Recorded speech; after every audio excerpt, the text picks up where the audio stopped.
Right, there you go.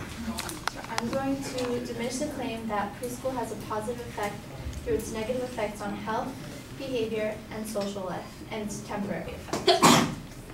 So preschool has negative effects on students' health.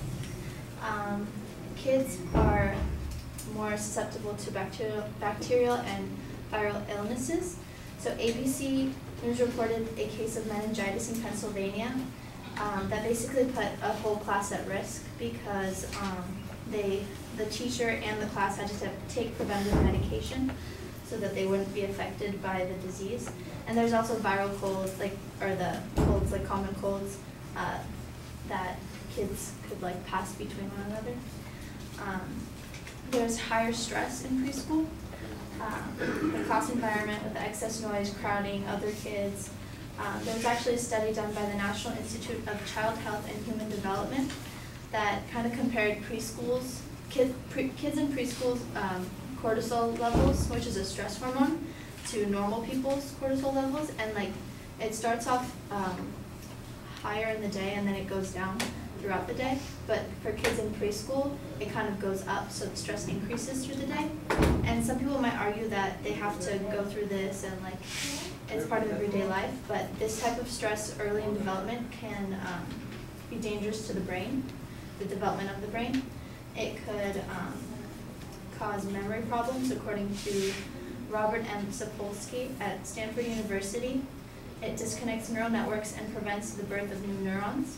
And it could also cause learning impairment, according to Arizona State University researchers, as it affects the dendrites in the brain, which basically pass the neural messages between one another, and that could cause learning problems. So the second point is that it has negative effects on behavior. So preschool takes time from kids who should be developing relationships with their families, and this lack of maternal relationship can lead to behavior problems. So the National Institute of Child Health and Human Development tracked children from infancy to kindergarten with investigators at over 20 prominent research universities, and the researchers found that the more time kids spent in non-maternal care during the first 4.5 years of life, the more behavioral problems they developed. And some of the problems include talking back, losing temper, being aggressive, and disobedient. So increased cases of these problems in preschools are being reported. Times reports that Child Advocacy Group Partnership for Children survey showed that 93% of 39 schools responding said kindergartners today have more emotional and behavioral problems than were seen 5 years ago. And there's also more incidents of rage and anger.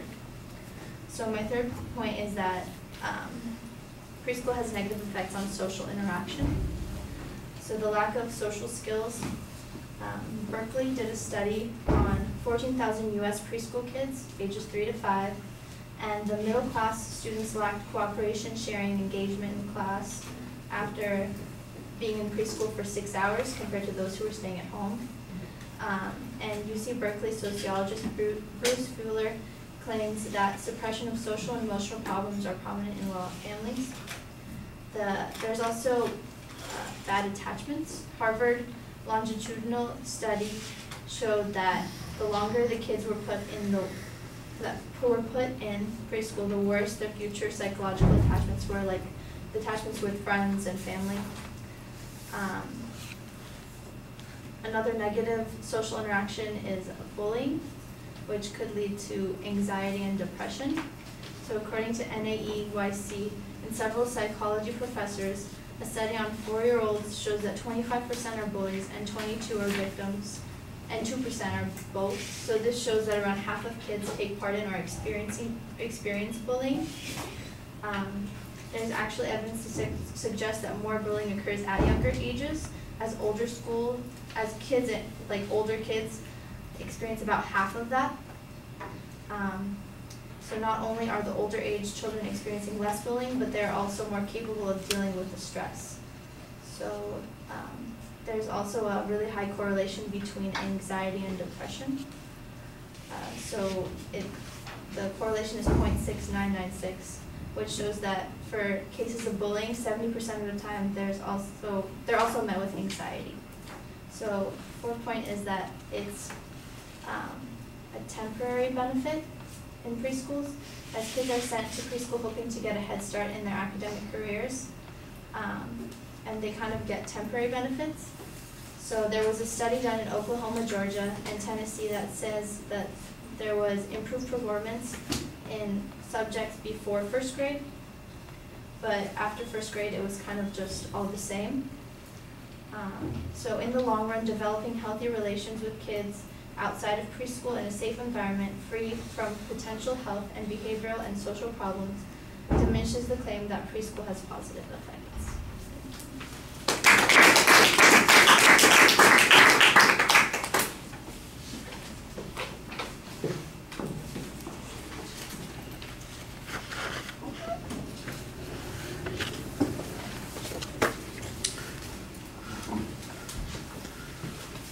All right, I'm going to mention a couple of things because I think you're the first speaker, and so it probably is going to be a benefit to other people. There is no discussion of what the advocate's argument was. There's no identification of what their claim was, what their secondary claims were, what evidence they used, and how they reasoned. So none of the refutation that you're dealing with applies to the argument that was being presented by the advocate.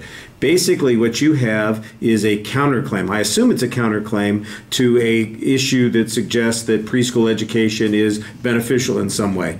I don't even know that you've given us the correct statement of what that proposition is, but I do know what your counterclaim is. And I think that you did a good job developing an argument suggesting that there are all kinds of problems with sending kids to preschool, but that doesn't necessarily mean that the arguments that the advocate presented are inaccurate. The closest that you come to anything that addresses that point, I think, is your fourth point, which suggests that the benefits are limited to a very short time period.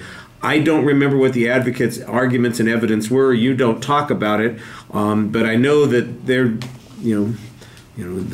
some of the points that you presented are completely separate from the issues that the advocate raised. So, in demonstrating a counterclaim, you're doing a good job. In applying the counterclaim, I think it's very problematic.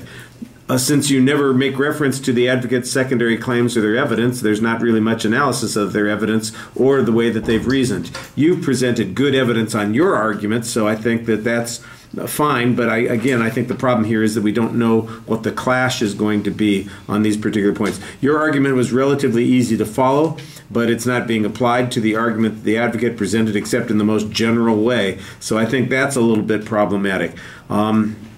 Like I said, the one place where I thought that there was an attempt to connect something that the advocate said to the arguments you're making was on the fourth point. Everything else just sounds like a disadvantage. Like if we were talking about this as a policy claim and the advocate was arguing that we should have mandatory preschool education for children, I think you've given us three good disadvantages to set up a reason why we shouldn't do that without necessarily addressing what their claims for doing it in the first place are. Except for that fourth claim, which I think did address one of their points, but it's very vague at this point, so it's not. It needs to be a lot more direct. All right, thank you.